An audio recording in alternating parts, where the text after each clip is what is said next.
Most believers assume the most powerful practices in the church came directly from the Bible. But what if some of the most common traditions aren't there at all? What if they survive for a completely different reason? Not truth, not scripture. Fear of punishment, fear of exclusion, fear of questioning authority. And here's the unsettling part. Many Christians follow these practices their entire lives, without ever realizing the Bible never actually required them. Tonight, we're going to examine 7 church traditions that continue largely because people are afraid to challenge them, not because they're clearly taught in Scripture. And once you see them, it becomes very difficult to unsee them. Because when belief systems rely on fear instead of truth, they start to reveal something very different than faith. So, let's begin with one of the most financially powerful traditions in the entire religious world. And it starts with a number, 10%, the tithe that became mandatory. Most Christians have heard the rule: give 10% of your income to the church. If you do not, you are robbing God. That phrase alone has terrified millions of believers. It is often delivered with absolute certainty, as if the command sits clearly printed on the pages of the New Testament. But here's the strange part.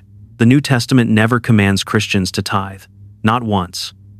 There is no passage where Jesus instructs his followers to give 10% of their income to a church institution. No letter from the apostles establishing it as a universal rule for believers. The tithe originally belonged to a very different system.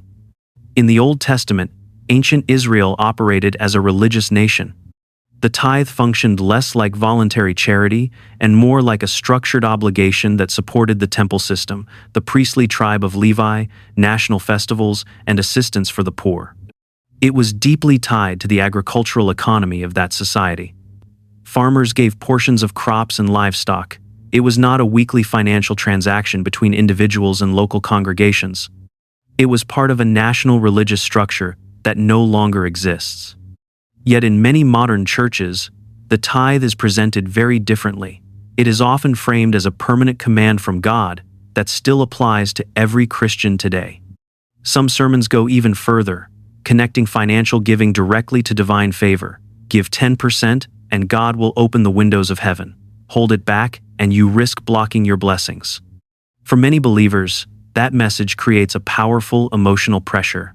Giving becomes less about generosity and more about avoiding spiritual consequences. The fear is subtle but persistent. What if not giving brings financial hardship? What if refusing to tithe makes God angry? Now pause and consider the psychology behind that structure.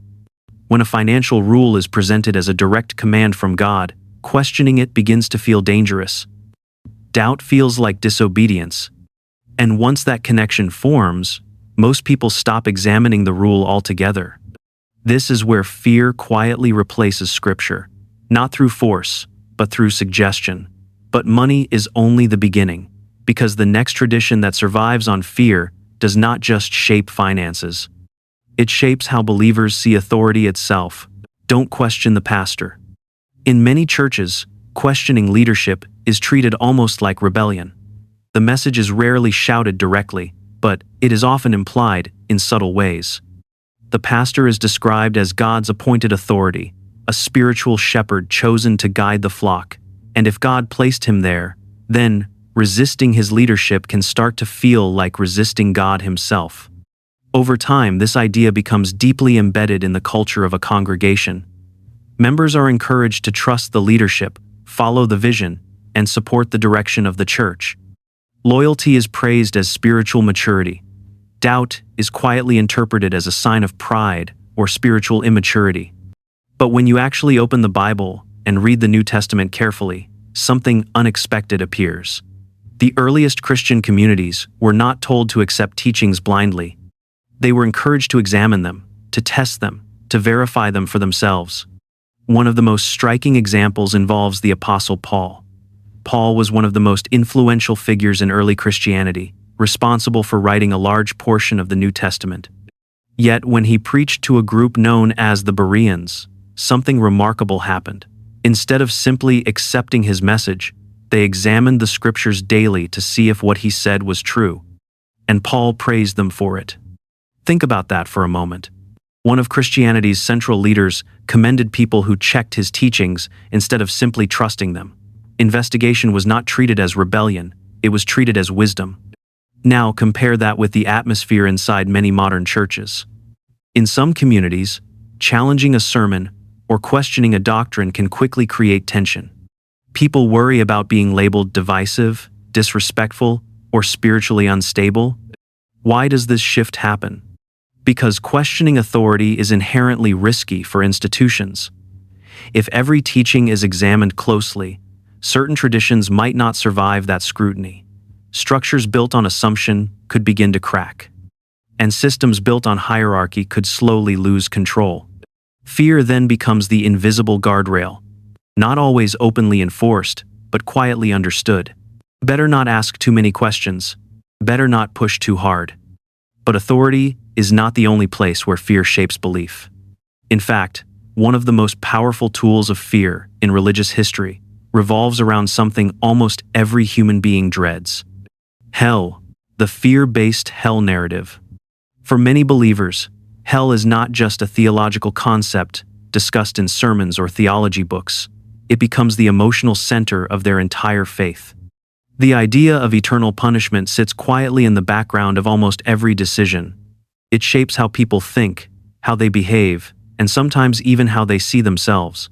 From childhood, many are taught a very clear message: believe correctly, follow the rules, stay faithful to the church. Because if you do not, the alternative is unimaginable suffering that lasts forever.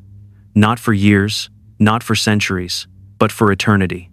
That idea carries enormous psychological weight. When the stakes are infinite punishment, almost any rule begins to feel justified. Doubt becomes dangerous. Questions become risky. Even curiosity can feel like playing with fire. But when you actually slow down and examine the biblical texts themselves, the picture becomes far less simple than many sermons suggest. The Bible does speak about judgment and consequences, but the descriptions vary widely across different books and time periods. Some passages describe destruction, the idea that the wicked ultimately perish rather than suffer forever. Other passages focus on separation from God, a state of spiritual distance rather than physical torment. Some descriptions appear in symbolic or apocalyptic language, filled with imagery that scholars still debate today. In other words, the biblical picture is far more complex than the single terrifying narrative many people grew up hearing. Yet over the centuries, one version rose above the others. The most vivid, the most frightening, the most emotionally overwhelming interpretation became the dominant one: eternal, conscious torment. Endless suffering with no escape. Why did that version become so influential? Because fear is an extraordinarily powerful motivator. Fear keeps people loyal to institutions. Fear discourages doubt before it even begins. Fear makes questioning authority feel like risking your soul. And once fear becomes the foundation of belief, something subtle begins to change. Faith can slowly transform into something else, not exploration, not understanding, but control. But fear does not stop at shaping belief. It also reaches into everyday behavior inside religious communities. And nowhere is that influence more visible than in teachings about something deeply human: sex, purity culture, and the fear of shame. For decades, many churches built entire youth programs around one central message: your purity determines your worth. Teenagers are told that sexual choices are not just personal decisions but spiritual verdicts that define who they are in the eyes of God. In these environments, sex before marriage is rarely described as a mistake that can be learned from. It is often portrayed as something much heavier, a kind of spiritual damage that permanently alters a person's value. The message is delivered through metaphors that leave strong impressions on young minds. A piece of tape that loses its stickiness after being used too many times. A flower passed around until its petals fall apart. A gift that loses its beauty once it has been opened. The implication is clear, even when it is not stated directly. Once purity is lost, something inside you is broken, something that cannot fully be restored. Young people absorb these ideas during some of the most emotionally vulnerable years of their lives. They begin to believe that one decision, one relationship, one moment of curiosity could stain their soul forever. Shame becomes internalized long before adulthood even begins. But when you step back and read the New Testament carefully, the tone feels very different. Jesus repeatedly emphasizes forgiveness, not occasionally, but constantly. He speaks about grace in ways that shocked the religious leaders of his time. He restores people who had been publicly condemned. He offers new beginnings to those whose reputations were already destroyed. The central theme is not permanent damage. It is restoration. Yet many purity teachings place far more emphasis on shame than on redemption. The focus is often on warning people what they will lose, rather than reminding them what can be healed. Why does this approach become so common? Because shame is one of the most powerful regulators of behavior humans possess. Fear of judgment keeps people compliant. Fear of social rejection keeps them silent. Fear of losing their spiritual identity keeps them inside the boundaries that institutions set. But there is a tradition that goes even deeper than regulating behavior. It reaches into the inner life of believers and attempts to regulate their thoughts themselves. And it often begins with a single phrase whispered in countless churches. God hates doubt, the sin of doubt. In many religious communities, doubt is treated almost like a spiritual illness. It is something believers are expected to overcome quickly or hide completely. The unspoken rule is simple. Faith means certainty. If you question too much, it suggests your faith is weak. And if that questioning continues, people begin to worry that you may be drifting away from God. For many believers, this creates a quiet internal conflict. Curiosity is natural, but curiosity suddenly feels dangerous. Questions begin to feel like cracks in the foundation of faith. Instead of exploring them, people learn to push them down. They pray harder, attend more services, and try to silence the voice inside that keeps asking why. But here is the contradiction that often goes unnoticed. Some of the most respected figures in the Bible openly wrestled with doubt. The prophets asked God difficult questions when events made no sense. Job demanded explanations for suffering that seemed unjust. The Psalms contain raw moments where authors cry out in confusion, frustration, and even despair. Even the disciples struggled constantly. They misunderstood Jesus again and again. They doubted his claims. They argued with each other about what his teachings meant. Their faith did not grow because they never questioned. It grew because they wrestled with those questions honestly. In other words, doubt was not erased from faith. It was part of the process of understanding. Yet in many modern institutions, doubt is quietly discouraged. The safest believer is often the one who does not ask difficult questions. Sermons are meant to be accepted, not examined too closely. Curiosity becomes something that must be controlled rather than explored. Why does this shift happen? Because doubt has a natural trajectory. Doubt leads to questions. Questions lead to investigation. And investigation sometimes leads to uncomfortable discoveries about traditions that people assumed were unquestionable. Institutions built on certainty can find that process threatening. The moment people begin examining beliefs for themselves, the structure of authority begins to loosen. But there is a tradition that reveals the power of fear even more clearly than suppressing doubt, because this one quietly determines where believers spend their entire spiritual lives. Inside the church, or outside it. Leaving the church means leaving God. For many believers, the idea of leaving a church is presented as a serious, spiritual danger. The message is rarely stated in harsh terms, but it is often implied through warnings and subtle suggestions. Outside the church, people are told faith begins to weaken. Without the structure, the teaching, and the leadership, a person's spiritual life may slowly collapse. The fear can run even deeper than that. Some are warned that stepping away from the church puts their soul at risk. That distance from the institution might lead to distance from God himself. Over time, the two ideas become almost identical in the minds of many believers. To leave the church is to leave God. For someone raised inside that framework, the emotional pressure can be immense. Even when a church becomes unhealthy or manipulative, walking away feels terrifying. The decision is no longer just about leaving a community. It feels like abandoning faith itself. But when you examine the language of the New Testament, the description of the church looks very different from the institutional picture many people imagine today.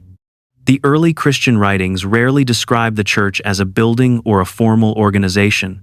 Instead, the word most often refers to a gathering of people, a community of believers connected by shared faith rather than by membership in a specific structure. These communities met in homes, shared meals, and supported one another socially and spiritually. Their identity was relational rather than institutional. The focus was on people, not on an organization that required permanent loyalty. That makes the modern assumption more complicated than it first appears. The idea that salvation depends on remaining inside a particular church system is far less explicit in Scripture than many believers are led to believe. Yet the fear of losing God can keep people tied to structures they might otherwise question. It discourages exploration.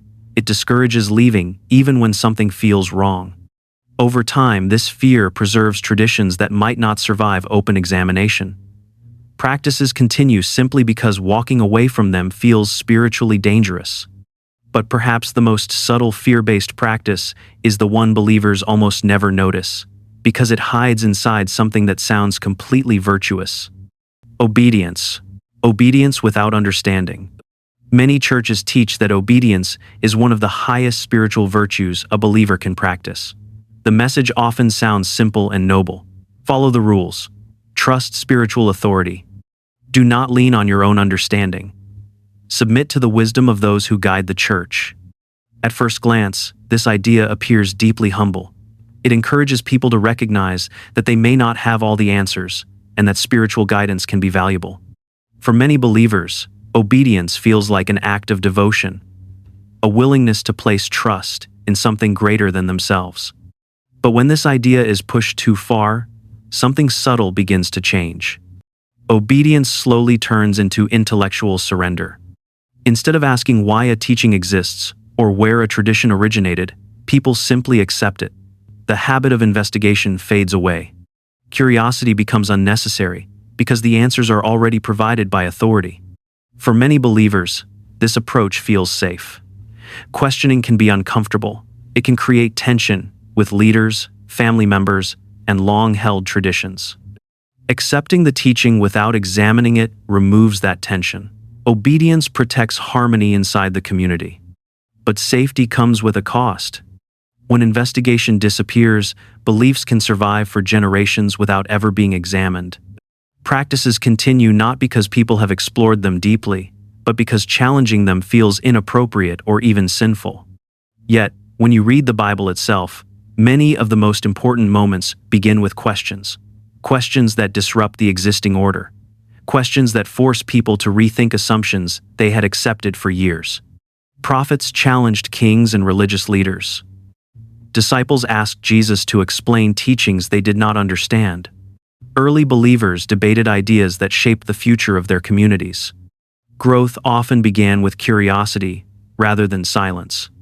When questions are welcomed, faith becomes something alive.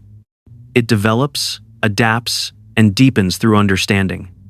But when questions are discouraged, obedience becomes the central expectation. And once obedience replaces curiosity, fear quietly becomes the foundation holding everything together. Which leads to the deeper question behind everything we have explored in this video.